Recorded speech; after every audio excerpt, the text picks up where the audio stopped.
In this lesson we're going to look at something called gradient. So the gradient of a line is basically just a numerical value for how steep the line is or not steep. Now you see this in roads quite a lot. Here I've taken some pictures here and showed you signs that show how steep the incline is or how steep the road is, quite often displayed in percentages here.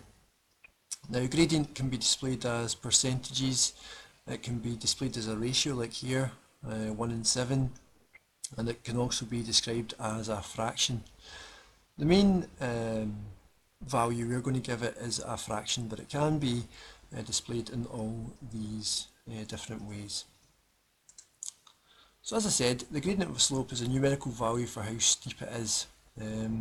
Usually, as you see in this course, it's written as a fraction. Now there is a formula for how steep a line is. If you're to take a line, I'll just draw one like this. Now we could say it's very steep or not very steep. It's better to get a numerical value, and the way to do that is to create a wee triangle.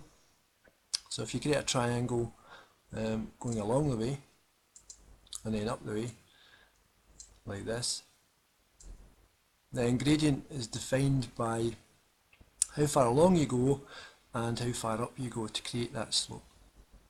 We call this rise and run. So you can see the diagram here, we've got a slope and we've got a run going across the way and a rise going up the way.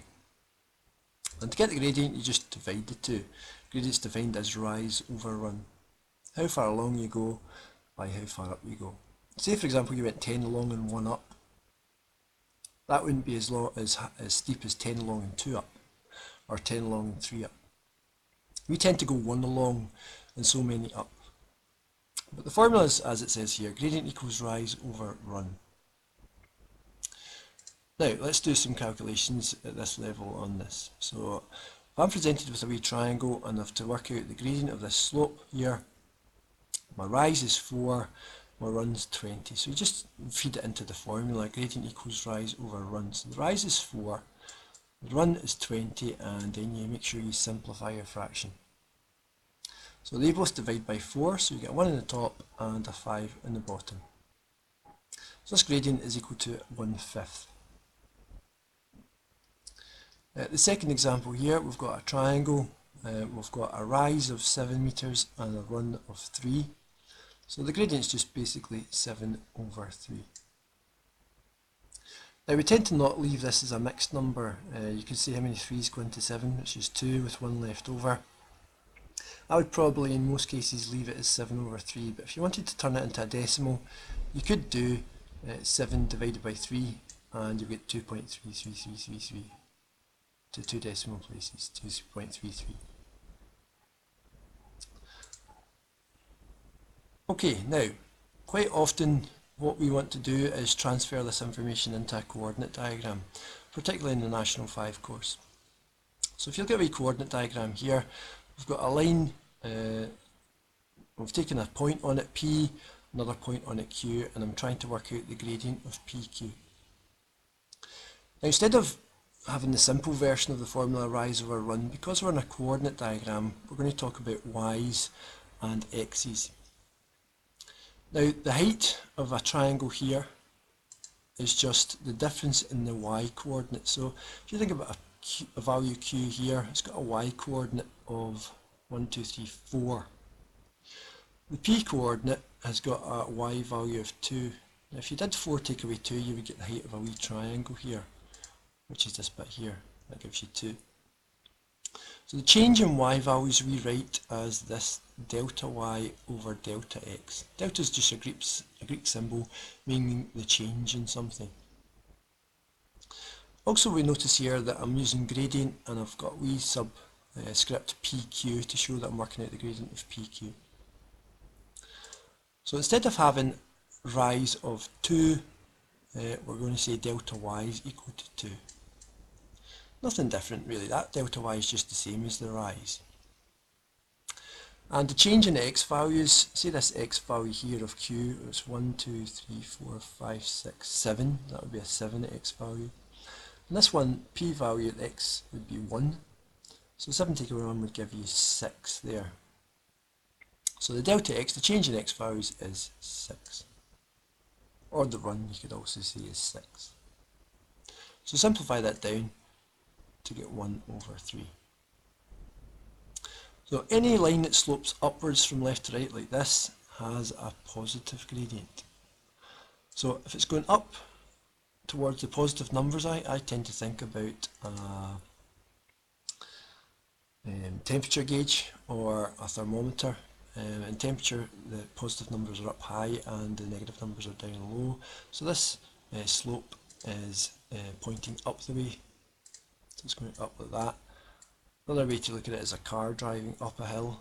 If a car is moving from left to right, it's going up the hill, which goes to positive, and if it's going down the hill, it's negative. So that's a positive gradient here. Okay, let's look at this example here. Same idea, calculate the gradient of this line. I'm going to use the new formula. Gradient of AB is equal to delta y over delta x, and you get very used to writing that down. What you want to do with the two dots is think about a triangle that's being created. Now the triangle that's being created is straight down and straight across. If you just count the boxes along and count the boxes up and down, you can get the delta y and the delta x. So 1, 2, 3, 4 and 1, 2, 3, 4, 5. So I'll just get rid of those lines there and bring in my triangle. So you can see the height of the triangle there is 4 and the long is 5. So delta y is 4, delta x is 5. And you can't simplify 4/5, that's just basically the answer there. This is more about writing the formula properly and understanding what it means.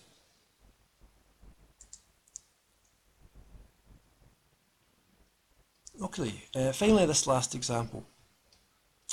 Now, again, I've taken it a wee step forward, and quite often when we're talking about gradient, we can use the letter M for gradient, just to shorten it and simplify it. So, I want to work out from the gradient from B to D, and I try and imagine a triangle going from B to D. Now that triangle could look like this, okay, along to D and up here. Okay, so if I just count the boxes up and down the way and the boxes across the way, I can get my gradient. Thinking about delta y, the y's are up and down the way and delta x is across the way. So I'll just get rid of that there. And if we're working out the gradient of BD, you can see that's 4 over 6, and then that simplifies to 2 over 3. So that's how you work out the gradient of BD. Now, I could also use the points from C to D. I don't need to use B to D, just to show you what happens here. So we could use C to D. So I'll just come out and back in. I should get rid of the triangle there. So instead of going from B to D, I could also go from C to D, and I'll just do that now. So we could create a wee triangle here. So that would be 2 and 3 along the bottom. So that generates exactly the same answer. Now, that's because we're in the same line here. It just shows you don't need to take the same points to get the same answer. We've got 2 over 3, which is what we have here. It's just a wee bit faded out to see if I can bring that in a bit more. Okay, so 2 up, 3 along. And exactly the same thing could be done with from A to E. Okay, you go a big triangle, 12 along and 8 up, and if you do 8 over 12, cancel it down, you'll get to 2/3. So you can take any 2 points in a line, providing they're going through exact coordinates, not halfway points, but exact coordinates, and you can work out the gradient of a line.